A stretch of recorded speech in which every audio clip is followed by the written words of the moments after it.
quarterbacks coach, Rick Scangarello. How you doing? Did I say it right? You got it. That's pretty good. If you would, introduce yourself and what outlet you're with so he can kind of get to know you, but he'll just have a short opening statement. Appreciate everyone being here. Excited to be here at Kentucky and look forward to getting going. So, getting to know all you guys. Questions? Adam Luckett, Kentucky Sports Radio. How you doing, Adam? NFL for a while. Why come back to college? SEC?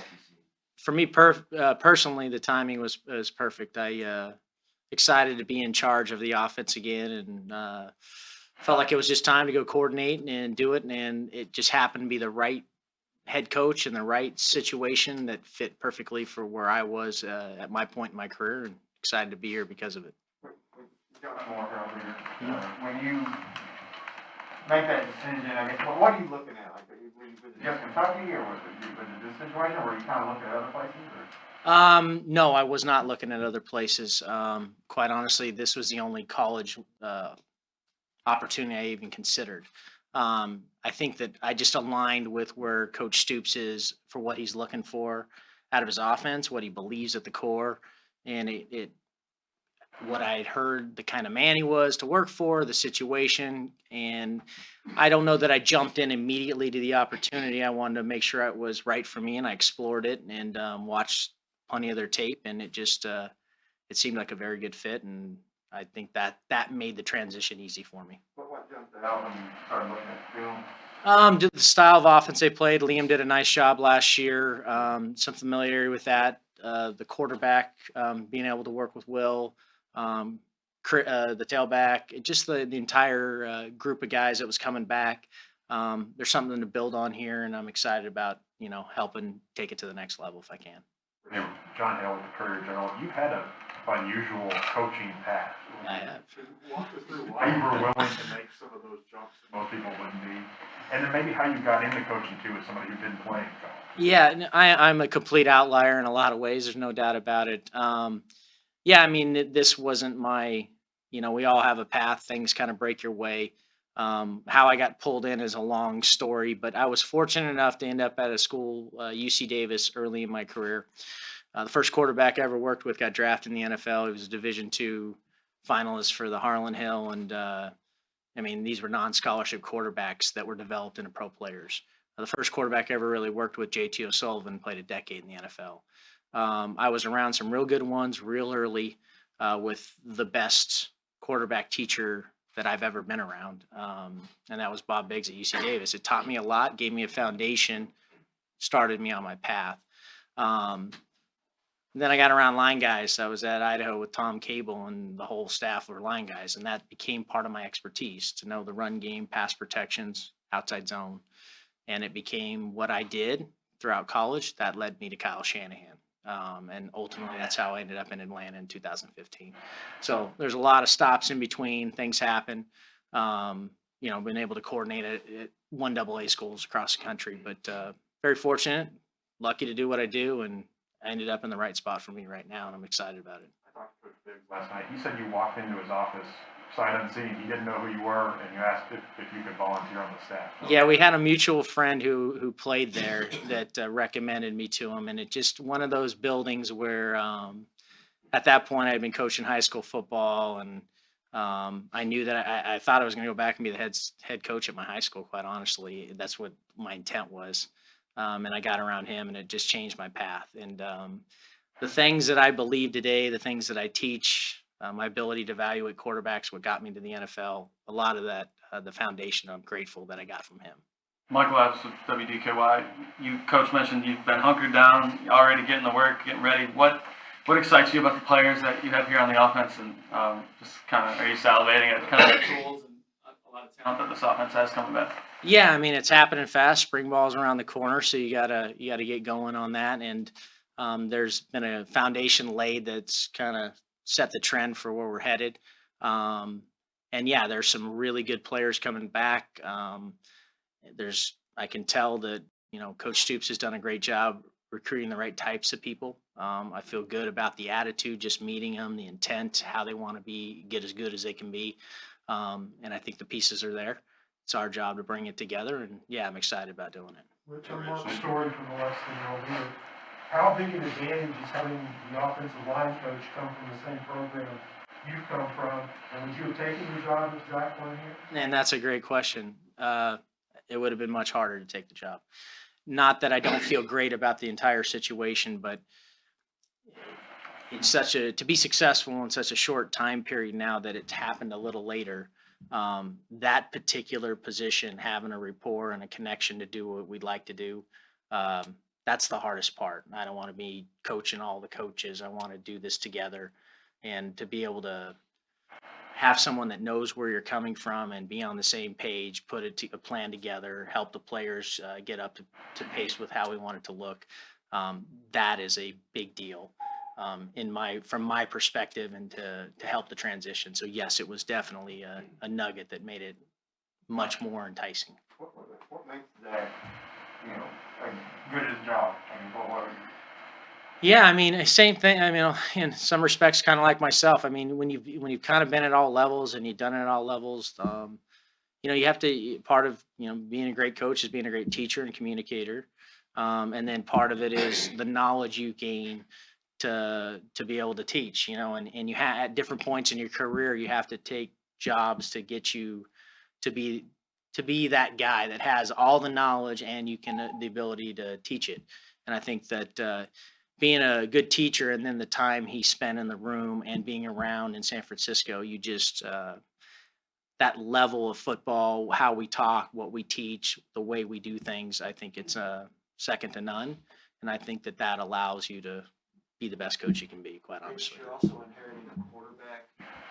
How big was that to have a guy, Will, that's kind of proven, and what do you see on tape specifically with him, and what kind of excites you to get the chance to work with him?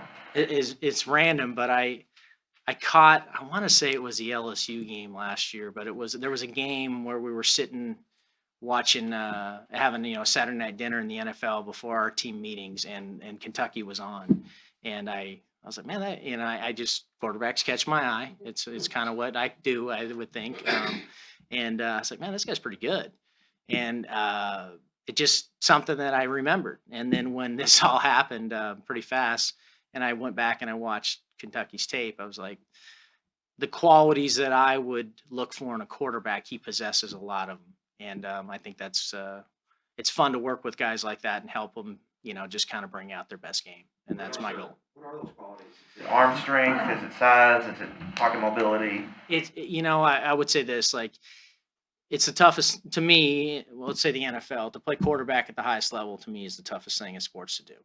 And that requires toughness. It requires an intellect, football intellect, processing ability, and then the physical ability to pull it off. And that can look a lot of different ways. Some guys are, it could be Drew Brees and Mahomes and everything in between. Josh Allen, how you play. Those are the kind of the top guys. And so the ability to be an athlete, to be an above the line thrower that has more in you, and that toughness and smarts, those are the kinds of things that I would always look to work with.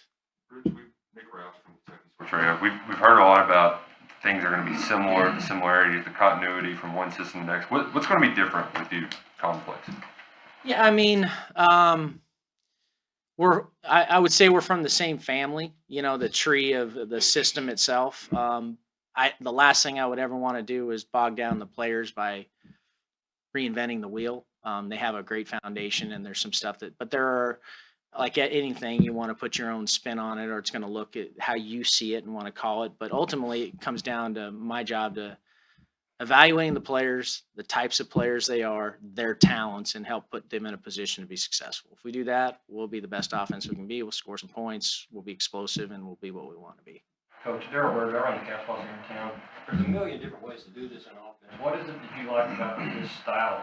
What draws you to that? You're right. There are a lot of ways to win football games, and college football is evolved to more of a spread game, and it was honestly why I knew in 2012, 13 it was time to go do everything I could to get in the NFL, because I was becoming, in my opinion, a dinosaur.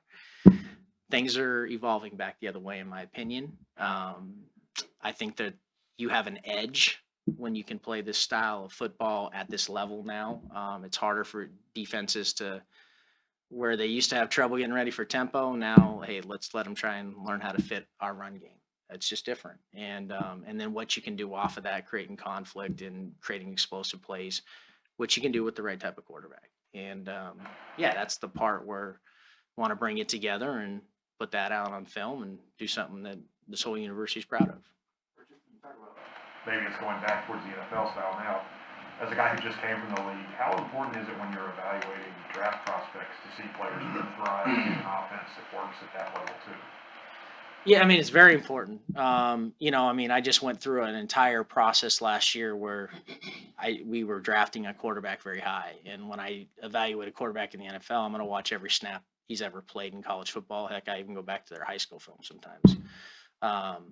So to do that last year was pretty intense. So I was able to really connect with offenses in college, styles of play, types of players, and see it again and watch it closely, which helped me with this whole process and see how people fit together again in college and all that. And because I'm not that far removed from it, and my friends and I've stayed close to it, but it just helped me for this opportunity to see how guys fit and how they'll I'll be able to use them.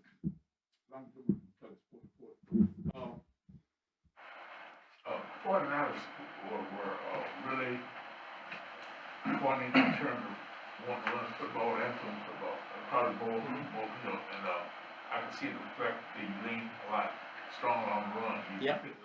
And of course, this is when you can't have the run back coming back, as run back to the pass comes back to the FBL. Is that attractive to you in terms of being able to take a job also? Yeah, I think that to have a head coach in college football say, "Hey, I want balance. I want to play a little under center. These things are important to me. I think they're hard on a defense." That belief is why I'm here. And so, yeah, finding a way to incorporate the style of players we have in our scheme and what that looks like. Is it run heavy or not? We were designed that way in San Francisco, and that's the style we played. But in the end, it's about scoring points. It's points per possession and making sure you do a good job of taking care of the football when you have it. And I think what we look like on the field, those are the goals. It'll morph into, are we a little more pass heavy with the quarterback, a little more run heavy? What are our personnel groups, things like that? I can't answer that yet, but we have the flexibility to be what we want within our system, I believe. This may be a long shot. When Mark hired Liam last year, did that kind of set off a bell with you? To see how this goes? You know, I crossed paths with Liam and I had watched it, and then he did a nice job. And coach, it was they had, you know, really good year last year. And yeah, it's one of those things that you keep an eye on. I thought, not to mention another program, but I thought Sarkisian did a nice job with Mac Jones, and I watched a lot of his film, and I thought, man, I can see how you can mix it up again in college, and I see where you can cause conflict for defenses, and it did get my mind going where if the opportunity was the right opportunity with the right school, with the right head coach, with the right players around, I'd be all in and committed, and let's go.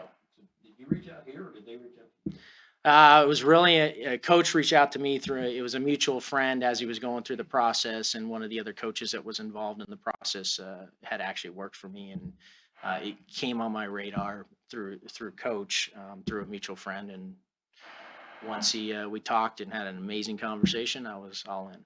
How do you feel about Last ones. the gauntlet of recruiting in the SEC? Obviously, that's something you don't have to worry about as an NFL coach. Maybe that leads some guys to go back to the NFL at some point. Yeah. How are you approaching that part of the job?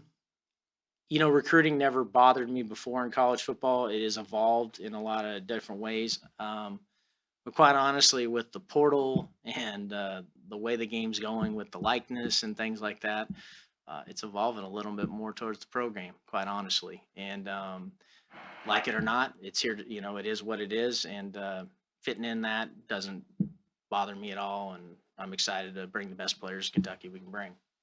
Jimmy G or Trey Lance? No comment. Thank you. Bring